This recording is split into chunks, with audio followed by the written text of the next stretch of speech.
Hey, y'all, and welcome to the Quiet is Kept podcast. I'm your host, Shawnti Refuge. I am an award-winning mental health coach, master mental health coach, author of the best-selling book Quiet is Kept, and journaling advocate. And this podcast is where we unpack the conversations we've been told to keep quiet, especially in the Black community. Each episode dives into topics like trauma, self-love, healing, and mental wellness with honesty and heart.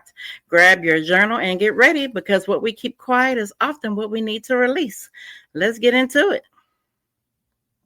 So let me start by saying something real. Just because you come from strong women doesn't mean you can't be tired. Just because you were taught how to hustle, survive, and carry everything on your back doesn't mean you were meant to live like that forever.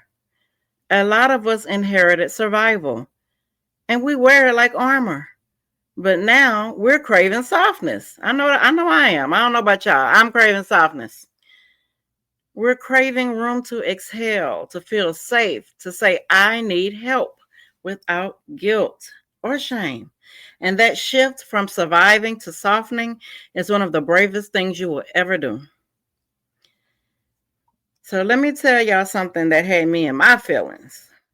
I remember sitting on my bed, exhausted, and it wasn't just from the day, but from years of showing up for everybody, years of being strong because there was no other option. And I thought, what would happen if I just let myself be? Not be strong, not be the glue, just be. And I realized I had never been taught how to be soft, never taught how to rest or how to receive.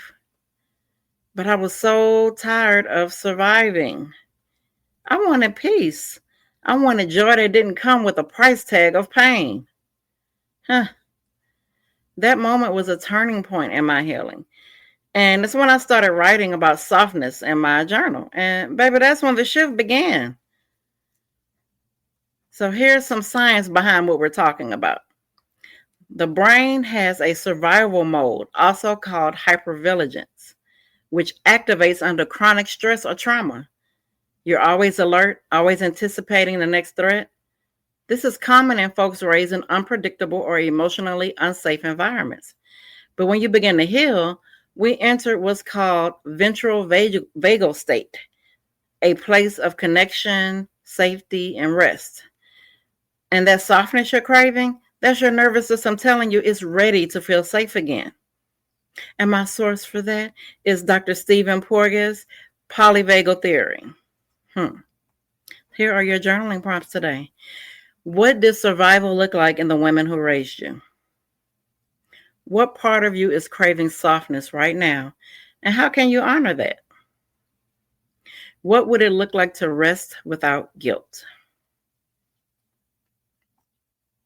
All right, here is the portion of Journal Bay Q&A where you submit your anonymous questions. And again, y'all keep them coming. I am so happy that I am a source that you can feel safe by submitting your questions, and I answer. So here's one for today. I feel guilty for wanting an easier life than my mother had, like I'm betraying her sacrifices. What do I do with that? Baby, I can tell you I feel that. And that's that guilt. That's guilt, and it's heavy. But I also want to tell you that your mother didn't sacrifice so you could suffer the same way. She did what she could do with what she had. And you're honoring her when you evolve the story. You don't owe pain your loyalty. You owe healing to yourself and to the generations coming after you. Yes, you may have seen mama, work 3 jobs or did what she had to do and, pinch pennies or whatever she did.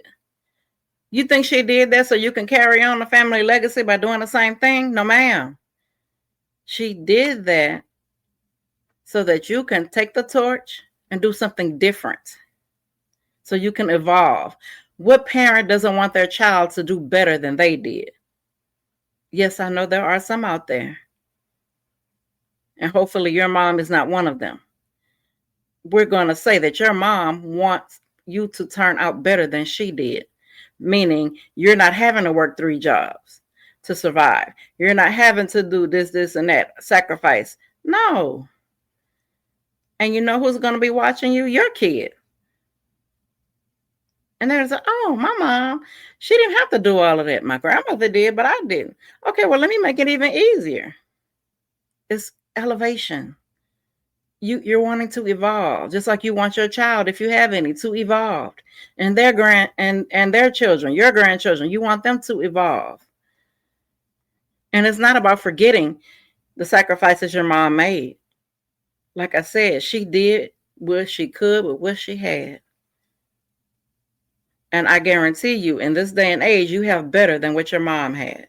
And I don't even have to know y'all to know this. All right. That's it for episode 35 of the Quiet as Kept podcast.